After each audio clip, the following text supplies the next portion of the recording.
Hello, universe. Welcome to the most spectacular wrestling podcast you will find on the internet. You are listening to Tag Me In, Bro. I'm Joe Cancillo, and as always, I'm seated next to my terrific co-host, Taryn O'Connor. Say hi to the people, Taryn. Hi to the people, Taryn. If you're new to the show, the format is simple. Each week we discuss all the magnificent moments, turbulent times, and stunning surprises that professional wrestling has to offer. So turn your radio up and your opinions down, because we've got some hot tags coming up NXT, which means next. Give me a hell yeah! I said give me a hell yeah! What is up, Tag Me In Bro universe? Happy Wednesday. Guys, can you believe we've had some incredible, 4 incredible nights of wrestling from NXT TakeOver through SmackDown Live last night. I'm so excited for NXT tonight, just to see everything that's going to continue. It has been an amazing, amazing weekend. I hope you guys saw our live tweets. We were tweeting about, treating up a storm from SummerSlam and the live events after. I hope you also catch our SummerSlam review episode with yours truly. That should be going up live today. But yeah, you don't want to miss one single second of Tag Me In Bro content. So go on Twitter right now and follow us at Tag Me In Bro. Thank you guys for participating in our prediction series, for following along with our scorecard. I unfortunately lost miserably, but Tommy is our new undisputed Tag Me In Bro champion. And as champions do, he's taking the day off today, so you get me all to yourselves for this show. And I hope you guys are excited, because it was a great episode of SmackDown, and the show is about to go down in a big way. Today, tomorrow, and every day, we are talking wrestling. So first things first, we will cover our SmackDown speed through, where we'll give you our analysis of the most important bits of last night's show. After that, we've got our Hi to the People segment, where we want to talk to you guys to find out more about your views on certain questions every single week. This week, our question is going to be, do you think that there should have been any NXT call-ups post SummerSlam? So we'll talk about that much later. Then we're going to move on to our main event, where we will talk about the question on everyone's mind this week. And then we'll close out the show with our stars of the night. This week, the question on everyone's mind is going to be, is Hell in a Cell too close to SummerSlam? Just in terms of timing and building feuds and a good pay-per-view card. We'll talk much more about that later. And so without any further ado, we're going to get to our SmackDown speed through. Woo!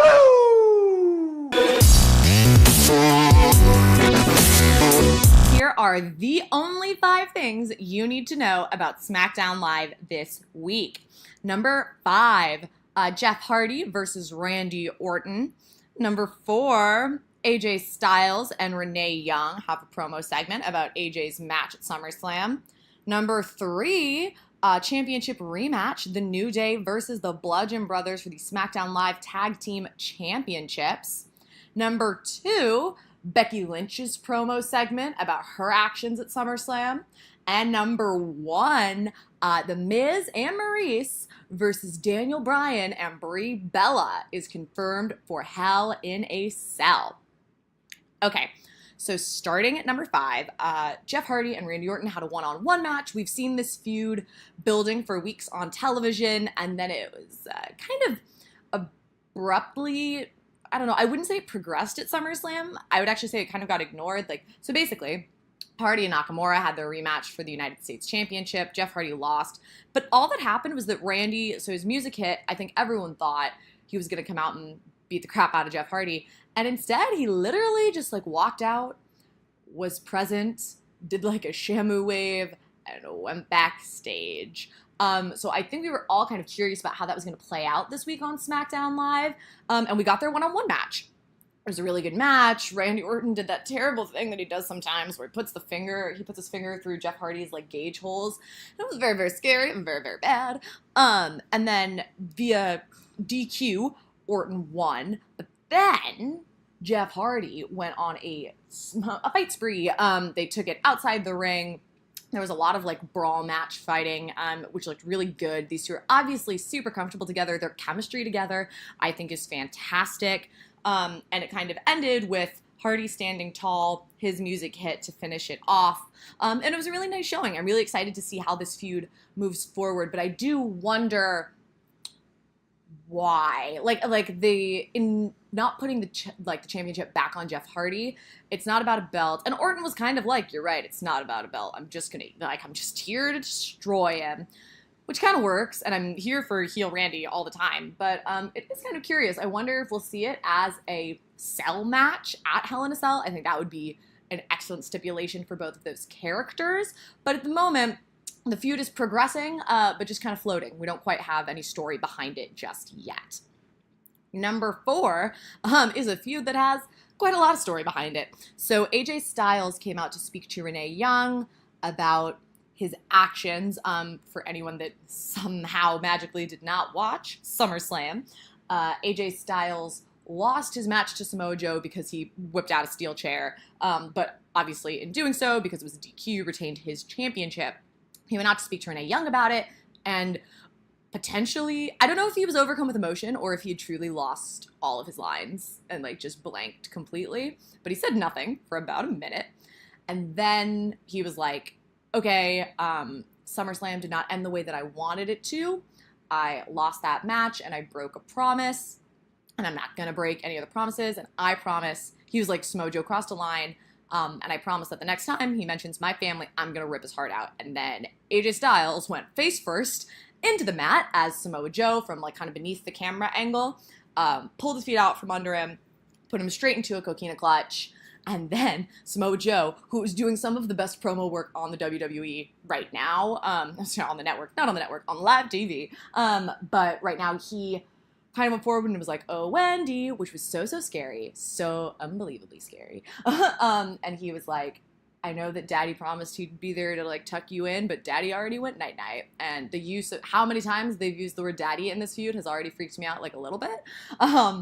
But it is a great continuation, I think. I think we're going to see, I'm not sure if we'll see it come to a head at Hell in a Cell, quite in the way that, I'm not sure we'll see that be the end of this feud, but I think that we're definitely obviously seeing it continue, and that their match at SummerSlam showed that they have so much more to give, that this is a compelling storyline. I think SummerSlam is really where this thing revved up, and I'm excited to see how it continues. So we'll see how AJ Styles reacts to that next week. Again, another match that would be great as a cell match at Hell in a Cell. Number 3, The New Day confirmed that they were going to, have their rematch for the SmackDown Live championships, which is weird because non-champions, challengers don't get a contractually obligated rematch, but I guess they just asked for it and they got it. Fine, whatever. Happy it happened.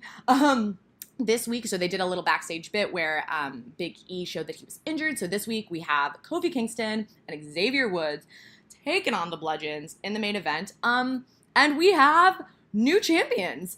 The New Day are our new SmackDown Live Tag Team Champions. 5-time, as Tom put over many times on the commentation, 5-time Tag Team Champions. Amazing.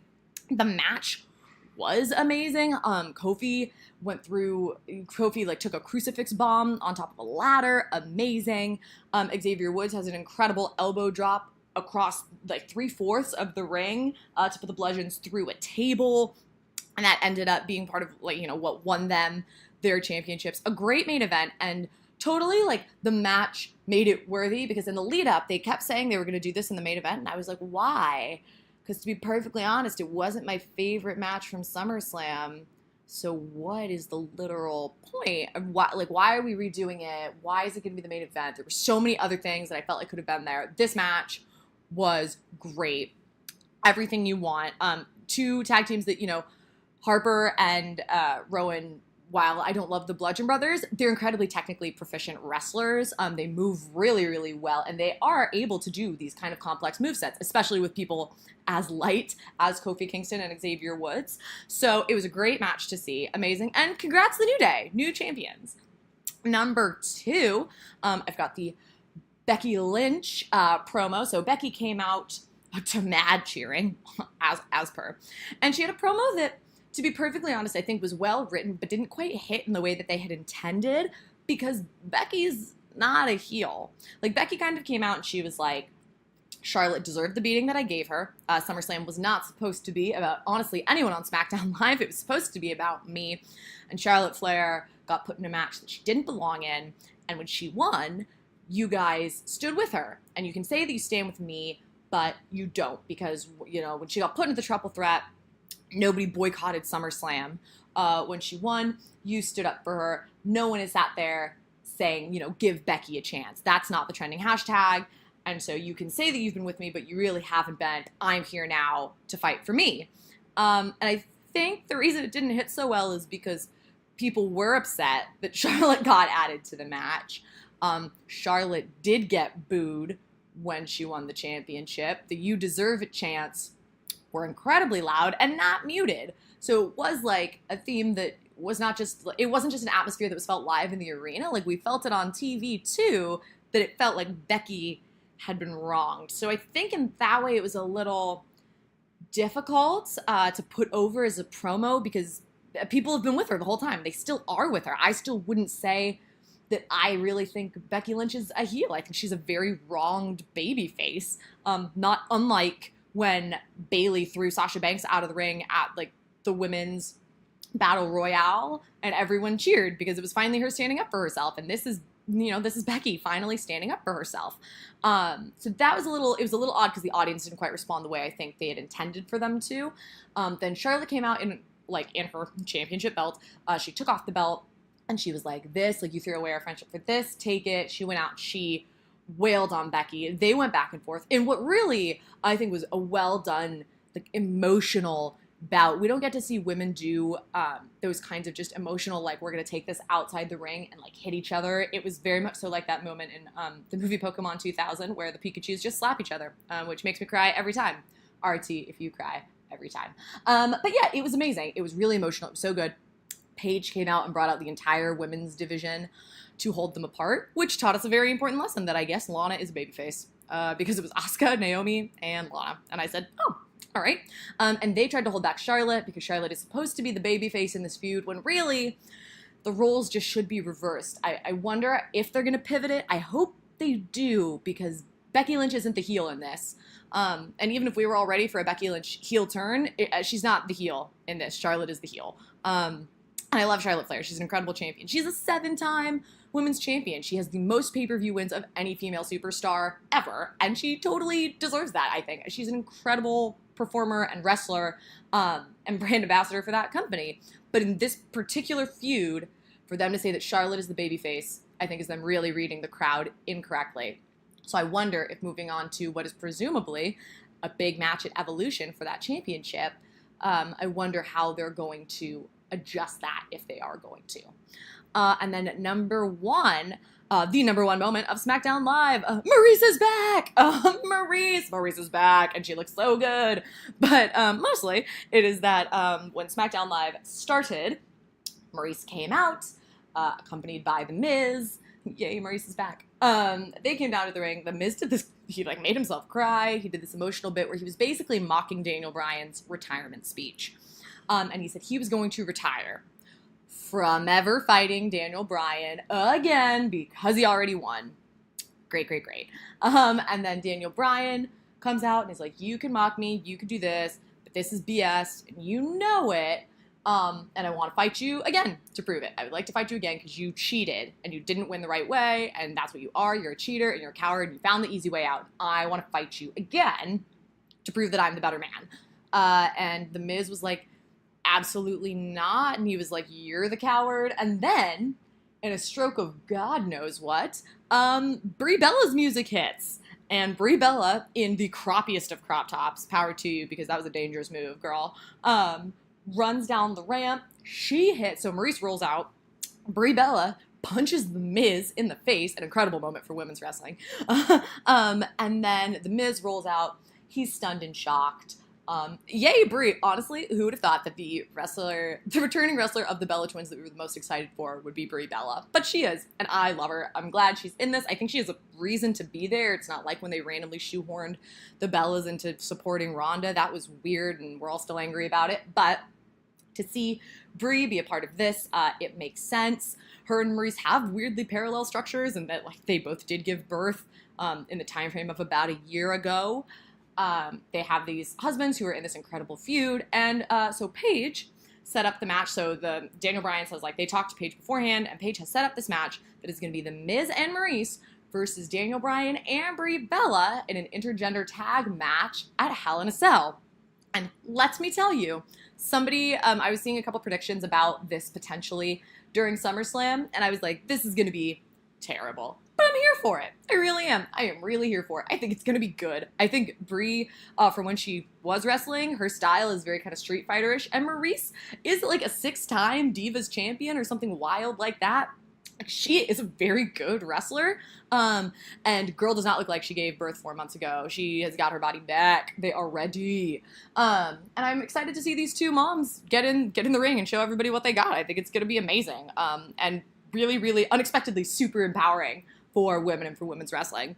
So that was our top moment from SmackDown Live. We want to hear, obviously, what you guys thought. I thought it was a very good episode. I think there were a couple additional moments that we didn't get to talk about with like Rusev and Lana that were very, very good. Naomi and Peyton Royce had a match. We saw a lot of wrestling. We saw a lot of story development all packed into a 2-hour show. So I thought it was a great, kind of cap off to this live TV post SummerSlam weekend that we've had. But again, let us know your thoughts on social media. And speaking of social media, it's time to say hi to the people. This week on Hi to the People, we want to know your thoughts on whether or not there should have been any NXT call-ups in the Raw and SmackDown Live post-SummerSlam. We'll be running a Twitter poll for the next 72 hours and discussing the results here on the show next week, so let us know exactly what you think. You can vote on Twitter by tweeting at us and using the hashtag #HotTag. You can email us, tagmeandbro@gmail.com if you want. Please vote, please share your opinion, because you might have your thoughts read out on the show. Every week we read out some of our favorite responses. And without talking too much about that, we're going to get to the results of last week's topic. So last week, we had a pretty generic, we were going into SummerSlam, and we wanted to know which SmackDown Live SummerSlam match you thought would steal the show on Sunday. And in a very close battle, you guys said Samoa Joe versus AJ Styles. That got 48% of the vote. The only other close contender, which was a very close contender with 42% of the vote, was The Miz versus Daniel Bryan.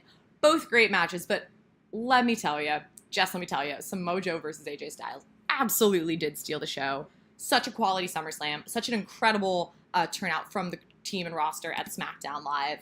And my favorite comment from this week was from Baron Ash at Baron A5H, that's clever, who said, Miz and Bryan all the way. Joe and AJ has too much expectation. The build is supposed to be the good of Miz versus Bryan.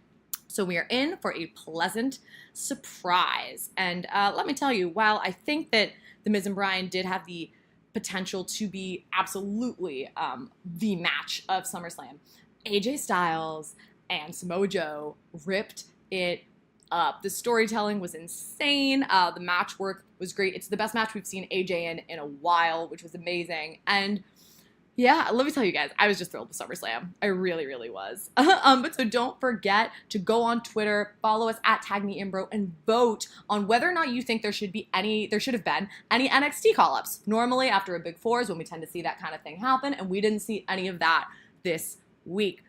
So go, vote, let us know, and now it's time for our main event.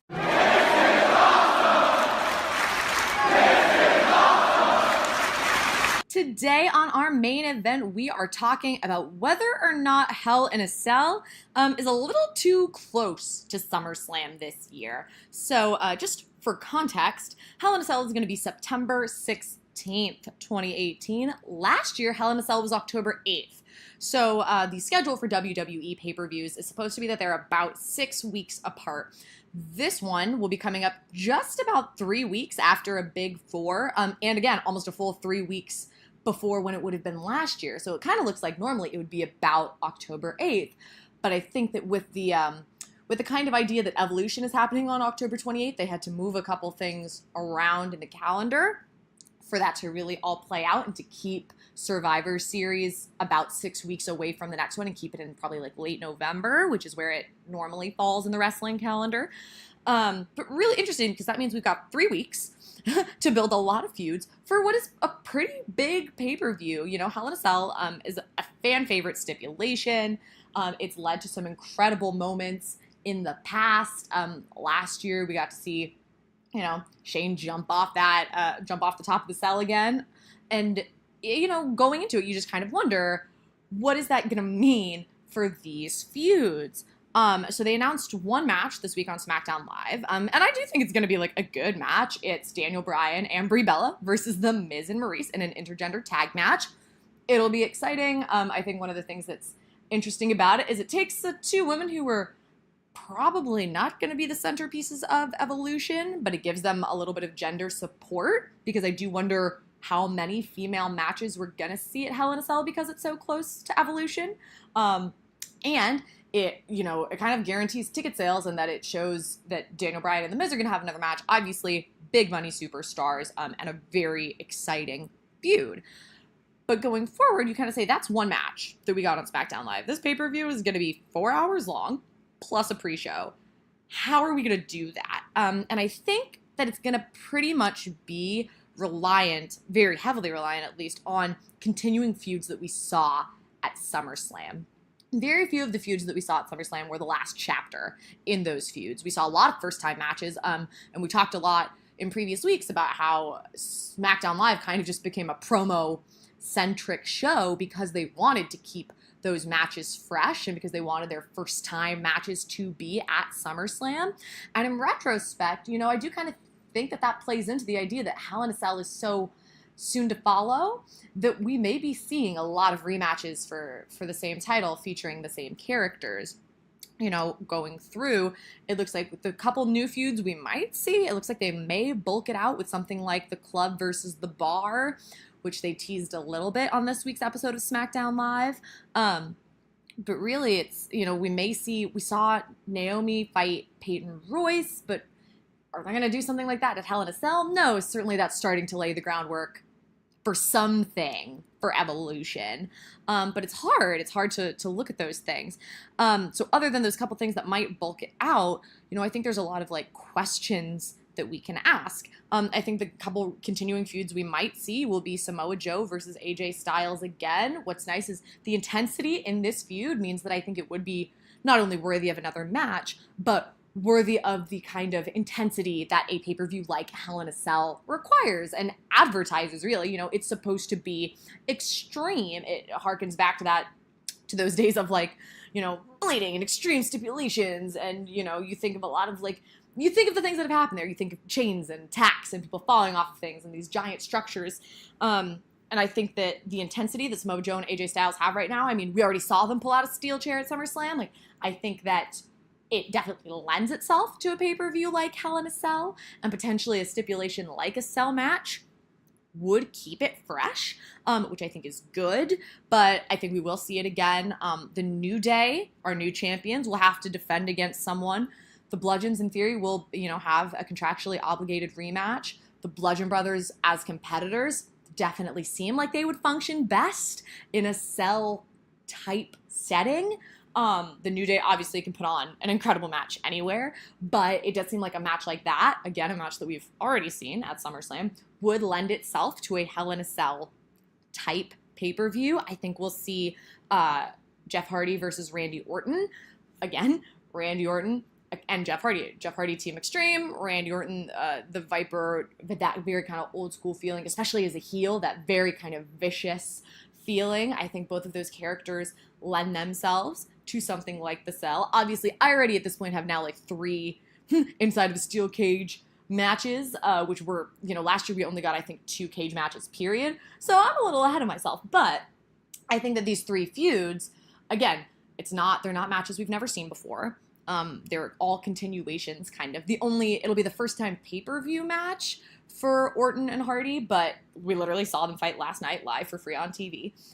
So they're really going to have to build up the intensity, because we've already seen these matches, and while the pure idea of putting them in a cell does make them a little bit fresher and a little more exciting.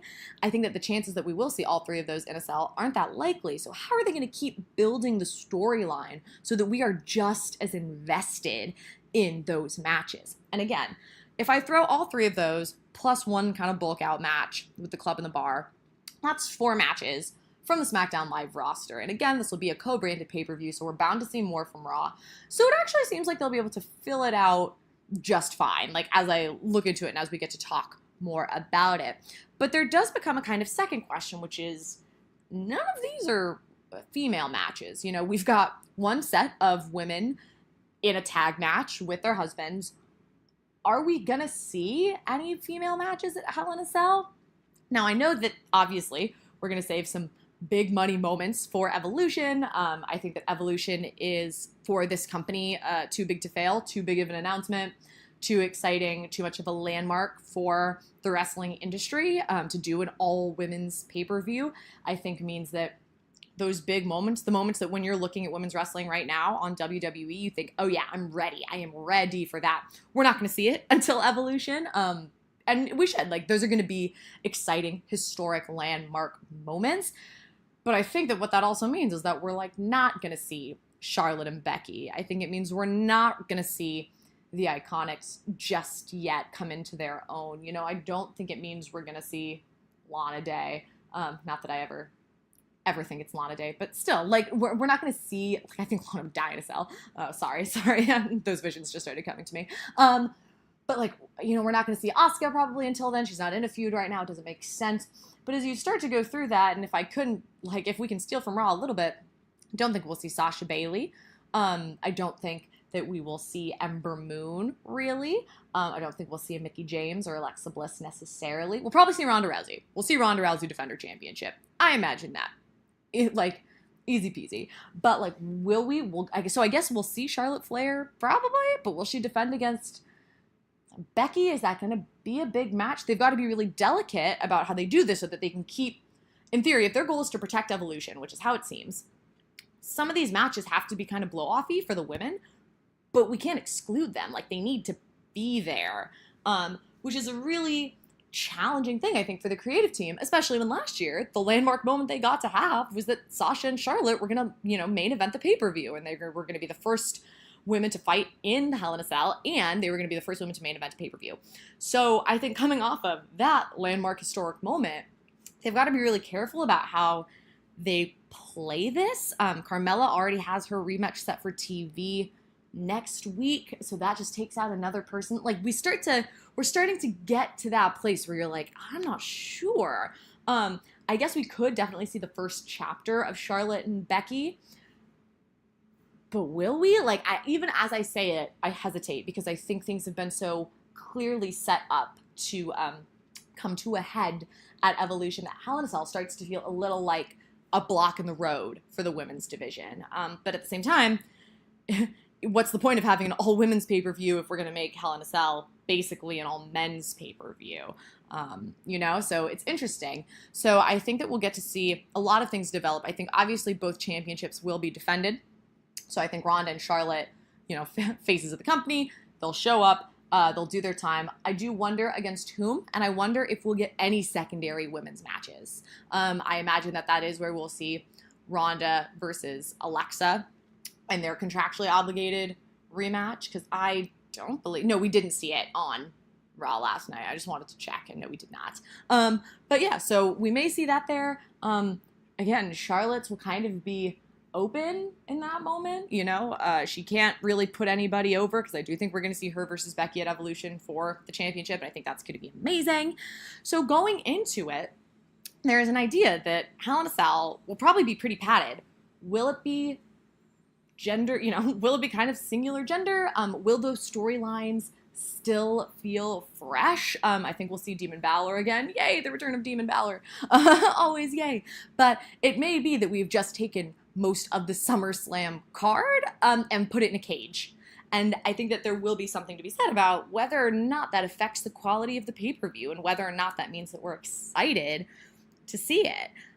It also puts us in a kind of weird position where it's the last time we'll see any of the men prior to Survivor Series, which again will end up being about 12 weeks after.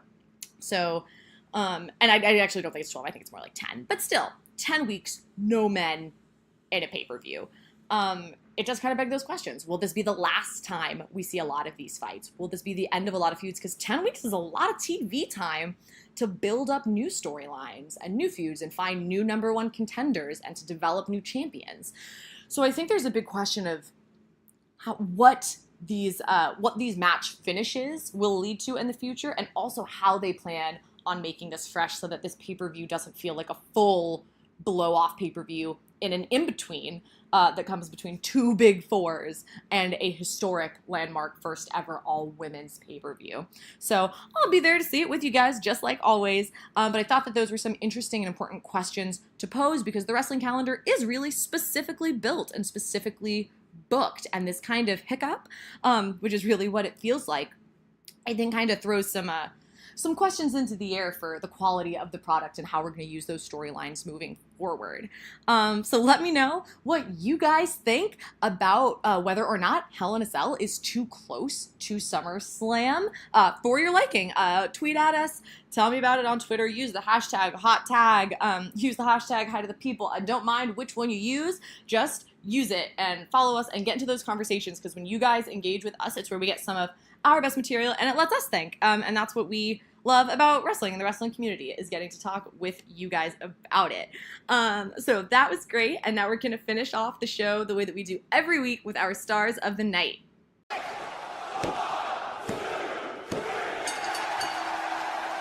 Number 3 this week for our stars of the night is Naomi. Naomi had a match against Peyton Royce, and my favorite part about Naomi is not only that I think she's a great character and insanely athletic, but she always changes up her moveset. Every time she wrestles, I see something that I haven't really seen her do before, and I love that. This week, it was, she kind of like bounced off the ropes and she like flipped onto Peyton Royce and tried to pin her in a split. That's incredible. She's so athletic. She's absolutely a unique performer. She's always changing things up, and it makes it really compelling and exciting to watch her, because you never know what you're going to get, and you're always going to be surprised, which I love. So there we go for Naomi. At number 2, Kofi Kingston. Kofi for taking that crucifix bomb. Oh my gosh. I did miss Kofi at SummerSlam on Sunday with the New Day, so getting to see him this week I thought was very refreshing. So good. He's such a dynamic and incredible performer, and I think his energy and his pace lent so much to the high quality that was this SmackDown Live Championship tag team match. And then number 1, the star of the week for me, possibly the star of the week every week, is The Miz. The reason I had The Miz this week was because that opening segment was amazing. He almost made himself cry. He definitely partially gets this because Maurice is back, and that within itself is enough for me. And because when you really look at it, how many times have we opened this show without Miz? He is truly, a top heel in this company, probably the top heel on this brand, which is saying something because he's going up against Samoa Joe, who's doing some incredible work right now. And he keeps everything compelling. He is driving this feud. His promos continue to drive this feud. And I mean, he sold getting hit in the face by Brie Bella. And anyone who can sell getting punched in the face by Brie Bella can be our star of the week. So congratulations, The Miz. You deserve it.